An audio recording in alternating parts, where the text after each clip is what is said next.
Jadi pada zaman sekarang ini kan banyak orang yang kurang percaya diri atau kurang percaya diri untuk menyatakan perasaannya kepada seseorang, dan itu eh,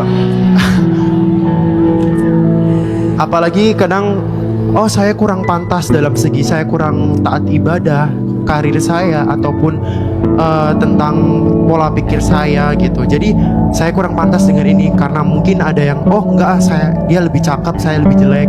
Oh dia lebih dari keluarga kaya, saya keluarga orang biasa. Kadang ya begitu.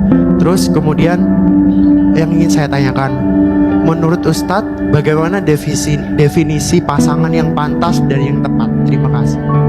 Yang Eja tanyakan tadi itu tuh pernah dirasakan sama Sayyidina Ali ketika mau melamar Fatimah.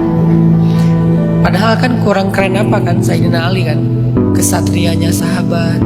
Tapi yang bikin dia ngerasa nggak yakin adalah kan Fatimah itu emang perfeksi, anaknya Nabi Muhammad, anaknya Khadijah pula, laki-laki terbaik, perempuan terbaik kan gitu ya. Jadi kayak udahlah, secara fisiknya pasti Fatimah itu cantik banget, secara otaknya pasti brilian banget, secara hati pasti tulus banget, secara amal pasti soleha banget, pokoknya pasti yang perfectnya lah. Ali ngerasa saya kan bukan anak Nabi, bukan anaknya perempuan kayak Khadijah, saya nggak sekeren Fatimah segala macam walaupun teman main dari kecil, dan ternyata diam-diam dari kecil menyimpan cinta dalam diam.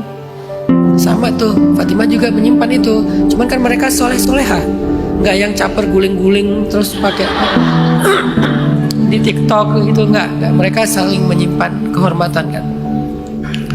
Itu wajar nggak? Wajar, selama nggak berlebihan. Jadi semua orang ada sisi ngerasa insecure-nya. Saya dulu punya beberapa hal yang insecure. Salah satunya suara.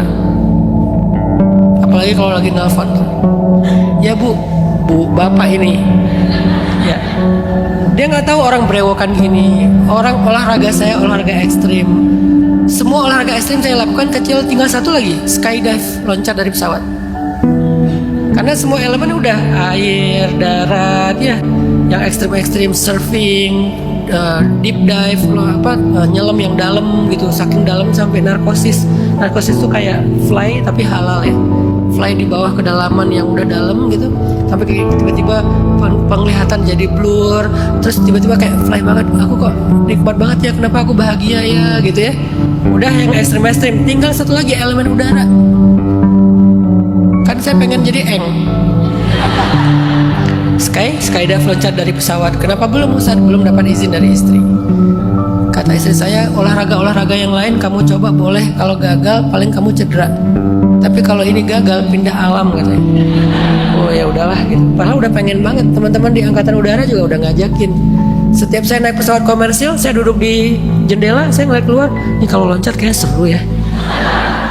Karena suka adrenalin kan, dipanggil bu. Tahu nggak sih rasanya orang yang suka adrenalin, olahraganya ekstrim dipanggil bu. Itu secara emosional tuh lebih berat loh. Kalau di healing saya, kalau di Bandung berkuda dan menembak di atas kuda, memanah dan nembak ini juga, tapi legal ya, di Polri misalnya. Jadi kayak olahraga kayak gitulah, boxing segala macam ya, semampunya aja, bukan jago, bukan atlet, tapi emang senang aja gitu.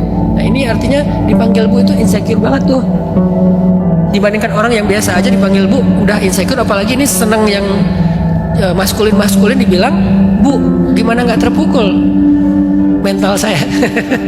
Tapi akhirnya saya paham, insecure itu hilang gara-gara ada teman saya, dia ahli akustik, mempelajari tentang frekuensi suara. Dia bilang, Ustadz tahu nggak, suara Ustadz itu ada di frekuensi rendah ini, dan itu sifatnya tuh deep. Suara Ustadz itu deep, sehingga kalau Ustadz baca Al-Quran dengan irama yang sedih, Ustadz kalau ngasih tausiah tapi temanya tentang hati, itu tuh masuk, karena frekuensi suaranya pas secara ilmiah ya, secara saintifik. Oh gitu ya, akhirnya disitulah saya jadi paham, oh kenapa Allah takdirkan segmentasinya anak muda, masalahnya mental, masalahnya perasaan, karena mungkin Allah takdirkan suaranya suara yang tipe low. Udah gitu, ngaji dari kecil kan saya ikut musabaqah, pernah beberapa kali juara nasional. Itu kenapa? Karena tipe suaranya tuh low, sehingga ketika saya tampil jurinya malah nangis. Jurinya ngomong ke saya, tadi kita nangis semuanya, kenapa nangis, jelek ya? Enggak, bagus. Saya pikir karena jelek mereka jadi kasihan terus nangis gitu kan. Jadi emang ada tipe-tipe suara. Nah di situ akhirnya saya ngerasa oke, berarti suara saya adalah anugerah. Saya nggak insecure lagi, walaupun dianggap beda, tapi saya nggak insecure. Kenapa? Anugerah. Ada spesifikasinya tersendiri. Nah gitu Eja, cara kita supaya menghilangkan insecure, lihat sisi hikmahnya. Sebetulnya nggak ada di antara kita yang nggak punya potensi dan keistimewaan. Semuanya kita punya. Kenapa kita nggak fokus ke situ aja? Berhenti mengcompare diri kita dengan orang lain. Ketika kita mengcompare, pasti ada yang kurang. Karena manusia itu masing-masing punya keunikan, kelebihan dan kekurangannya. Jadi fokus dengan kelebihan kita, tapi bukan untuk sombong, untuk syukur, untuk semangat, untuk menggali. Itu biar kita lebih pede. Nah, apa makna kepantasan terhadap pasangan? Kita menjadi pantas bagi pasangan itu adalah kalau kita bisa menjadi kebaikan dunia dan akhirat bagi dia.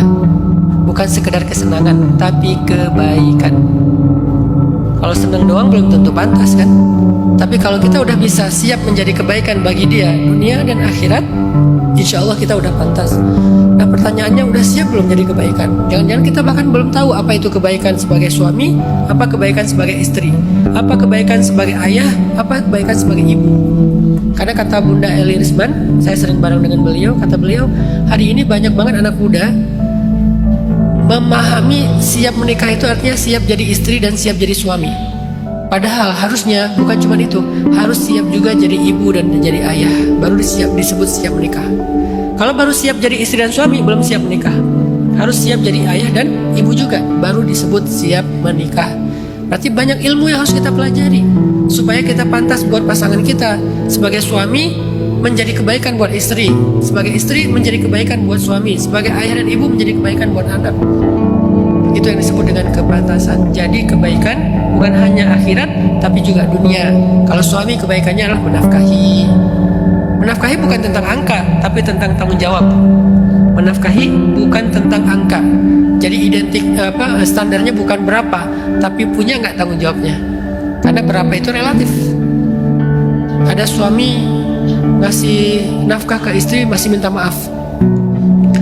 Yang maafin aku ya, kalau bisa ngasih per bulan cuma 30 juta. 30 juta minta maaf karena relatif kan. Ada yang baru ngasih 1,5 juta udah merasa paling berjasa di muka bumi. Aku yang kerja, aku yang ngasih makan, aku yang itu, padahal kurang.